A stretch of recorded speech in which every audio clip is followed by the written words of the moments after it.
నమస్తే. Welcome to BRK health. నేను దేవిక. ఇప్పుడు మనతో పాటు ఉన్నారు doctor Nishanth Sadhanala, plastic and cosmetic surgeon. ఇప్పుడు సార్ గారైతే మనతో పాటు ఉన్నారు. సార్ గారిని అడిగి మరికొన్ని విషయాలు తెలుసుకుందాం. Hi sir. హలో. హలో అండి. సార్ ఇప్పుడు నార్మల్‌గా చూస్తూనే ఉన్నాం మనము. యాక్టర్స్ ఆర్ నార్మల్ పీపుల్ ఉన్నారు గదా! లైక్ బ్రెస్ట్ సైజ్ తక్కువున్న వాళ్ళు లైక్ సర్జరీస్ చేసుకోవడము ఆర్ ఆయింట్‌మెంట్స్ అలా తీసుకోవడం అట్లాంటిది ఉంటుంది గదా సార్. సో, అది ఎంతవరకి కరెక్ట్ అంటారు సార్? సో, యాక్చువల్లీ మీరు అడిగిన క్వెషన్ ఏంటంటే బ్రెస్ట్ సైజ్ ఇంక్రీజ్ కోసం చేసే సర్జరీస్. వీటిని కామన్‌గా మెడికల్ టర్మ్స్‌లో బ్రెస్ట్ ఆగ్మెంటేషన్ అంటాం, లేదా ఆగ్మెంటేషన్ మామోప్లాస్టీ అంటాం అనమాట. ఓకే. సో, ఇవి 2 రకాలుగా చేస్తారు. 2 ఆప్షన్స్ ఉంటాయి.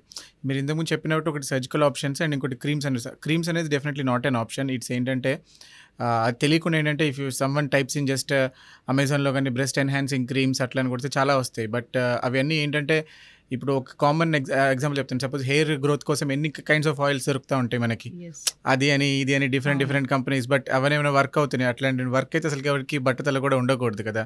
సిమిలర్లీ అట్లాగే ఏంటిదంటే someone wants to do it, but ఏం తెలియదు, ఎవరిని అడగాలో ఎలా అప్రోచ్ అవ్వాలో తెలియదు కాబట్టి they will just search for అంటే ఈ క్రీమ్స్ ఇట్లానే ఉంటాయి. But creams and all they don't work and sometimes they have some allergy component వచ్చి ర్యాష్ లాగా వచ్చే ప్రాబ్లమ్స్ అవి కూడా ఉంటాయి.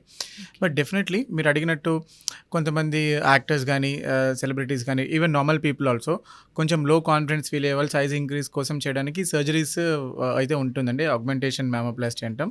ఇది మనము 2 టైప్స్‌గా చేస్తాం. 2 ఆప్షన్స్ ఉంటాయి. ఒకటేమో త్రూ బ్రెస్ట్ ఇంప్లాంట్స్ ఉంటుంది అండ్ ఇంకొకటేమో ఫ్యాట్ గ్రాఫ్టింగ్. బాడీలోంచి వేరే చోట ఫ్యాట్ తీసుకొని బ్రెస్ట్‌లో వేస్తాము. కాంబినేషన్ 2 కలిపి కూడా చేస్తాము. ఓకే. సో, ఇప్పుడు సర్జరీ చేసుకున్న తర్వాతకి ఫీడింగ్ ఎట్లాంటిది ఇస్తారు కదా సార్. అవును. సో, ఆ బేబీకి కానీ ఆర్ ఫీడింగ్ ఇచ్చే వాళ్ళకి గాని ఏదైనా ప్రాబ్లమ్ ఉంటుందా సార్? సో, యూజువల్లీ మనకి వచ్చి అడిగేవాళ్ళు బ్రెస్ట్ ఇంప్లాంట్ సర్జరీ కోసం అడిగేవాళ్ళు ఎప్పుడొస్తారంటే ఈ ప్రెగ్నెన్సీ ఎగ్జాక్ట్లీ ప్లాన్ చేసేటప్పుడు రారు. దానికంటే ఐదర్ ముందు వస్తారు, బిఫోర్ మ్యారేజ్ ఆర్ కొంతమంది ఆఫ్టర్ మ్యారేజ్ కూడా వస్తూ ఉంటారు. ఓకే. ఎగ్జాక్ట్లీ అంటే చైల్డ్ బర్త్ ఉన్న టైంలో ఎవరు చేసుకోరు. అంటే లాక్టేటింగ్ పీరియడ్ ఎవరైనా ఫీడింగ్ ఇచ్చే టైంలో కూడా మనం any kind of breast surgeries avoid చేస్తామన్నమాట. బట్ కానీ ఇంప్లాంట్స్ పెట్టుకున్నా కానీ ఫ్యాట్ గ్రాఫ్టింగ్ వల్ల కానీ ఇప్పుడు బ్రెస్ట్ ఫీడింగ్ ఇచ్చే పొటెన్షియల్ ఏమైనా తగ్గుతుందా పెరుగుతుందా అని అంటే there is no change, difference లేదనే చెప్పాలి. బట్ ఆబ్వియస్గా బ్రెస్ట్ సైజ్ పెంచడం అంటే ఇంప్లాంట్ పెడతాం కాబట్టి సైజ్ పెరుగుతుంది. సో ఎట్లా అనిపిస్తుంది అంటే బ్రెస్ట్ ఫీడింగ్ ఇప్పుడు చిన్న సైజ్ బ్రెస్ట్ ఉంటే తక్కువ మిల్క్ ప్రొడక్షన్ ఉంటుంది, ఎక్కువ సైజ్ బ్రెస్ట్ ఉంటే ఎక్కువ మిల్క్ ప్రొడక్షన్ ఉంటుంది వన్స్ చైల్డ్ పుట్టిన తర్వాత. అంటే అది కరెక్ట్ కాదు. ఎందుకనంటే స్మాల్ సైజ్ బ్రెస్ట్ ఉన్న ఉమెన్ కూడా వాళ్ళు బ్రెస్ట్ ఫీడింగ్ అడిక్వేట్గా చేయగలరు. అండ్ కొంతమంది లార్జ్ సైజ్ బ్రెస్ట్ ఉన్న వాళ్ళు కూడా బ్రెస్ట్ ఫీడింగ్ అడిక్వేట్గా చేయలేరు కూడా. So it's a different thing. And కానీ ఇది పెట్టడం వల్ల ఎగ్జాక్ట్లీ మనం బ్రెస్ట్ సైజ్ని అయితే ఎగ్జాక్ట్ బ్రెస్ట్ని మనం క్రియేట్ చేయం. ఎందుకంటే సైజ్ ఇంక్రీజ్ అవ్వడానికి అదర్ థింగ్స్ మనం పెడతాం కాబట్టి. అంతకుముందు అయితే ఎట్లా ఉంటుందో బ్రెస్ట్ ఫీడింగ్ పొటెన్షియల్ అదే టైంలో ఉంటుందని చెప్తాం, కానీ బ్రెస్ట్ ఫీడింగ్కి అంత ఏం చేంజ్ అయితే ఉండదు. ఓకే. ఇప్పుడు ఇంప్లాంట్స్ అనేది పెడుతుంటారు కదా సార్. అది లీకేజ్ అట్లాంటిది ఏమైనా ఎస్ అవుతుంటుందా? ఇది బ్రెస్ట్ ఇంప్లాంట్స్కి లీకేజ్ అనేది అంటే సడన్గా బ్రేక్ అయితే రప్చర్ అవ్వడం ఇట్లాంటిది ఒకప్పుడు ఉండేది. నాట్ నవ్ డేస్, అంటే probably some 20-30 years back once breast implants మార్కెట్లోకి వచ్చినప్పుడు.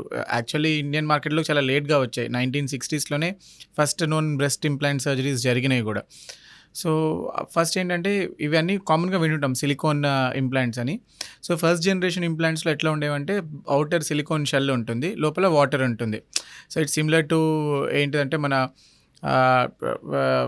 2 kinds ఆఫ్ డిఫరెన్స్ తీసుకోవచ్చు. సపోజ్ మనం ఏంటంటే ఇప్పుడు గాలి కొడితే నిండిన బాల్ లాంటిది ఒకటి అండ్ టైట్గా ఉండే ఒక నార్మల్ బాల్ లాంటి. ఇప్పుడు ఆ సెలైన్ ఫీల్డ్ ఇంప్లాంట్స్ ఎట్లా ఉంటాయంటే అవుటర్ సిలికాన్ షెల్ ఉంటుంది, లోపల వాటర్ తోటి ఫిల్ అయ్యి ఉంటుంది అనమాట.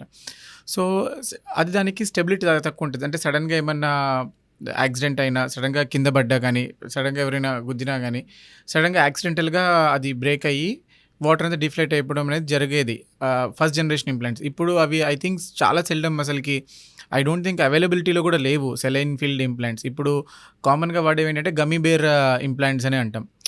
గమీ బేర్స్ వాటి కన్సిస్టెన్సీ ఎట్లా ఉంటుందంటే హైలీ కోహెసివ్ సిలికాన్ జెల్ ఉంటుంది. ఇట్స్ సిమిలర్ టు దాని టచ్ అండ్ ఫీల్ కూడా నార్మల్ బ్రెస్ట్ టిష్యూ పట్టుకుంటే ఎట్లాంటి ఫీల్ ఉంటుందో అట్లాగే ఫీల్ ఉంటుంది. సో అవి యూజువల్లీ రప్చర్ అవ్వవు. రప్చర్ అయినా కానీ ఇప్పుడు సపోజ్ చెప్పాను కదా, ఇప్పుడు బెలూన్ పగిలిపోతే కంప్లీట్గా పగిలిపోతుంది. అదే మనము కంప్లీట్గా ఫిల్ అయి ఉన్నది, లోపల కంటెంట్ తోటి ఉన్నది, రప్చర్ అయితే లీకేజ్ అనేది జరగదు. కాబట్టి యాహ్! ఇప్పుడు వాడుతున్న gummy bear implants like they are 4th or 5th generation breast ఇంప్లాంట్స్లో ruptures or worsening is very less common. Rupture అయినా కానీ లీకేజ్ అనేది అయితే ప్రాబ్లం అయితే లేదు. ఓకే. సో, ఇప్పుడు ఇది సర్జరీ చేసుకునే వాళ్ళు లైక్ కొందరికి డౌట్ అనేది ఉంటుంది సార్. ఈ ఏజ్ అట్లాంటిది, ఏజ్ లిమిట్ అట్లాంటిది ఏమైనా ఉంటుందా సార్? ఏజ్ లిమిట్ అంటే I think one thing only ఏంటంటే వాళ్ళు ఓన్గా కన్సెంట్ ఇచ్చే ఏజ్ ఉండాలి. అంటే at least they should be major adults to take care of themselves. అంటే మన ఇండియాలో అయితే లీగల్ లిమిట్ 18+ ఉన్న వాళ్ళు ఎప్పుడన్నా చేయించుకోవచ్చు. అంటే ఏజ్ ఫ్యాక్టర్ ఏం కాదు. అంటే పేషెంట్స్ ఉమెన్ అడుగుతుంటారు మమ్మల్ని. కొంతమంది మ్యారేజ్ బిఫోర్ వచ్చిన వాళ్ళు ఉంటారు, మ్యారేజ్ తర్వాత వచ్చిన వాళ్ళు ఉంటారు, ఆఫ్టర్ అందరూ ఫ్యామిలీ కంప్లీట్ అయిపోయి ఈవెన్ పిల్లలు పెద్దవాళ్ళు ఉన్న వాళ్ళు కూడా ఏజ్ రిలేటెడ్ కొంచెం లాక్సిటీ వచ్చి సాగింగ్ అయిపోయిన వాళ్ళు కూడా అడుగుతూ ఉంటారు. సో అంటే దీనికి ఏజ్ ఒకటి అంటూ ఏం డిఫరెంట్ ఉండదు ఎప్పుడైనా కానీ. సపోజ్ కొంతమందికి ఎలా ఉంటుందంటే కొంతమంది ఉమెన్కి ఫస్ట్ బ్రెస్ట్ సైజ్ నార్మల్గానే ఉంటుంది, ఏజ్ వల్ల కొంచెం లూజ్ అయిపోయి సాగిపోయి జస్ట్ ఫ్లాట్ అయిపోతాయి అనమాట లేట్గా. అప్పుడు వాళ్ళు కూడా దే లాస్ట్ ఫర్ ఇంప్లాంట్స్.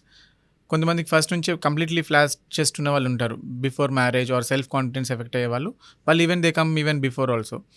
లేదా కొంతమంది ఉమెన్ అప్పుడు చేయించుకోవడానికి ప్రాబ్లంతో ఇబ్బంది పడుతుండేవాళ్ళు, but they are not financially dependent, or అప్పుడు ఎవరికి చెప్పుకోవాలో తెలియదు. Once they become independent and once they can openly talk about they want to seek help, తర్వాత సేమ్ వాళ్ళే తర్వాత లేట్ వచ్చి అడిగే వాళ్ళు కూడా ఉంటారు.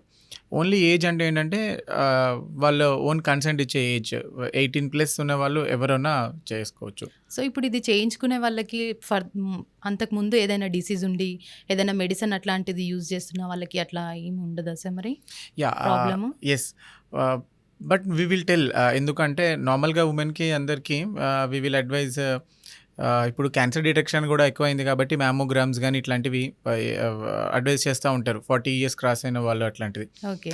సో బ్రెస్ట్ ఇంప్లాంట్స్ ఉన్న వాళ్ళకి ఏం చెప్తామంటే ప్రయర్గా ఒక మ్యామోగ్రామ్ చేసుకోండి, అండ్ సీనియర్గా ఉన్నప్పుడు నార్మల్ బ్రెస్ట్ ఎగ్జామినేషన్ ఎట్లా జరుగుతుందో అట్లాంటి దానివల్ల ఫర్దర్గా బ్రెస్ట్ రిలేటెడ్ ప్రాబ్లమ్స్ ఏమి ఇంక్రీజ్ అవ్వవు, డిక్రీజ్ అవ్వవు. కానీ రెగ్యులర్గా ఫాలోఅప్లు ఉన్న వాళ్ళకి జస్ట్ మనకి బ్రెస్ట్ ఇంప్లాంట్ ఉంది అని తెలిస్తే మనకి టెస్ట్ ఫర్దర్గా మ్యామోగ్రామ్స్ ఏమైనా తీసినప్పుడు దాని kind of reading is different, and that is to the doctor, the radiologist నుంచి చదివే వాళ్ళకి దే విల్ అండర్స్టాండ్ ఎలా ఉందనేది. రైట్. చాలా మంచి ఇన్ఫర్మేషన్ అందించారు సార్. Thank you.